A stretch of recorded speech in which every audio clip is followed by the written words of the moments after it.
te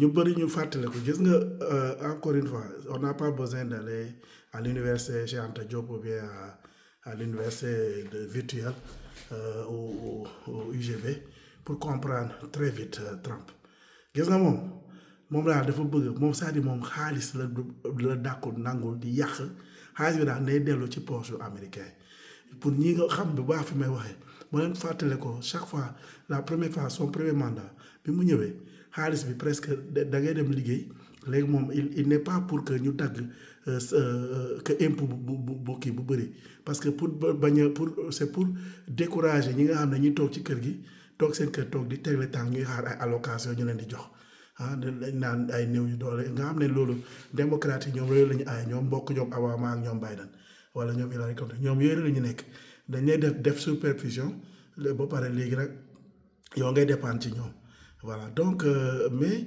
ce que je voulais dire ici c'est gis nga Trump nu muy def ni lui moom daal il veut plus de guerre point donc il pense que l'argent qu'on est en train des milliards de dollars hein, vous imaginez je ne parle même pas de francs CFA ou de francs guinéens le milliard de dollars donc c'est pas que dama xeeb CFA c'est juste pour dire que nous vraiment des milliards de dollars billions of dollars that's what I'm talking about guys donc léegi tout cet argent là et voilà maintenant on donne ça à Zelensky on lui donne les nouvelles technologies des armements de nouvelles technologies dernier cri etc mais ils vont s'entretuer là-bas mais c'est vrai les vendeurs d'armes ça les arrange bon il y a certains pays ça les arrange mais laissez l'Europe en paix voilà et la même chose que je plaide pour la paix en Europe mais aussi je plaide la paix pour l'Afrique les Européens là nous on est là on est en train de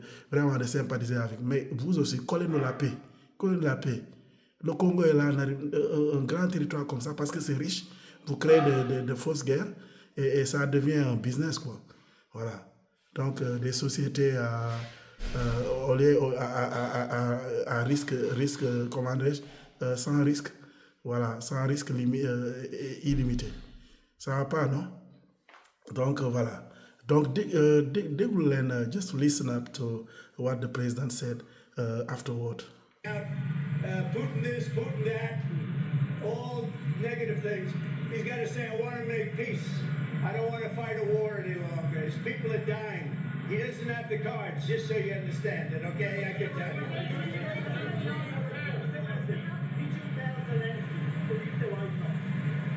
I don't have to tell you that. Go ahead. I think you know the answer to that. What? Wait.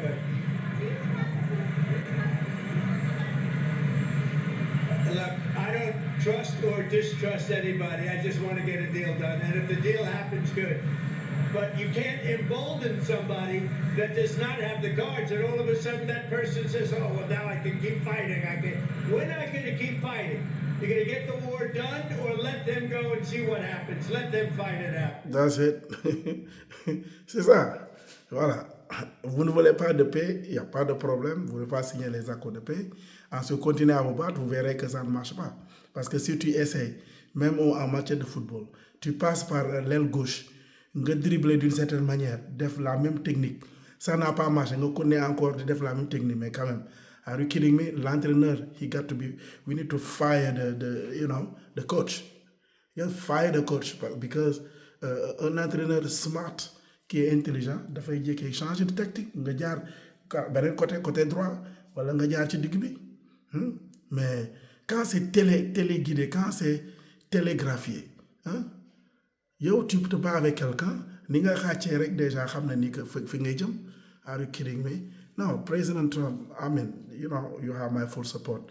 That's my take on way of all this drama that has been lasting for so many years. Il est temps que vraiment ñu jaar ci leneen quoi. Àdduna bi dafa na am jàmm te man am naa yaakaar ni que avec l'avènement du président Trump pour une deuxième fois au pouvoir, parce que ça, cette fois-ci, il va faire vraiment un impact. Voilà. Mais, Mr. Trump, all I'm asking you as well, once you help pacify, bring peace in Europe, please don't forget about Africa, because you know that they've been calling you names like that you don't care about Africa. Please show the world that you do care about, Africa, peace in general, not only for Europe. Everybody deserves peace. Africa deserves peace, and Europe also deserves peace. America deserves peace. All right, so let's spread love. Hein? Que l'amour partout, que plus de guerre, mais commencez par l'Afrique.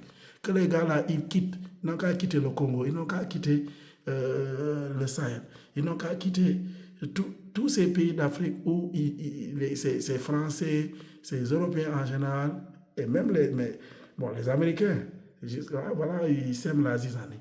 C'est fini. We need peace, Mr. President. All right? So we're going to listen up one more time to you, and then before we say goodbye. I want anybody that's going to make peace. If he's capable of making peace, which he may or may not be, but I want somebody that's going to make peace. Again, he doesn't have the cards. When we sign up, he's got all of the cards. That doesn't mean he can fight. He's got to stop the fighting, stop the death.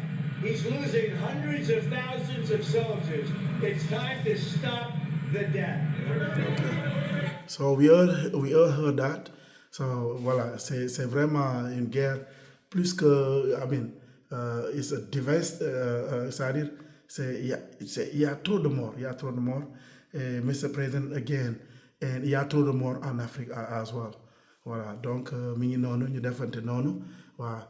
We make not only America great again, but let's make Africa, the world in general, great again. Thank you.